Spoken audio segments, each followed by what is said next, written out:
কুচি মানে হচ্ছে মুখ।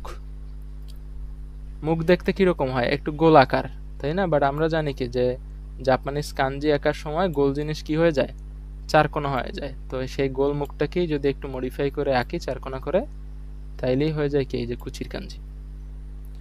এরপর কি আছে, চোখ। এটা হচ্ছে চোখের কাঞ্জি, মে। মে মানে হচ্ছে চোখ। চোখটাকেই যদি আমরা একটু এইরকম, চোখ দেখতে হয় কিরকম, এরকম, তাই না? যে চারপাশে সাদা আর মাঝখানে একটা মণি থাকে।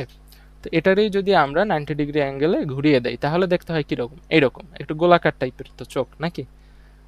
বাট আমরা জানি কি যে কাঞ্জি আঁকার সময় গোলাকার জিনিস কি হয়ে যাবে, চারকোনা। তো গোল আকারের যেই চোখটা সেটা আমরা একটু চারকোনা আকৃতি করে আঁকলাম।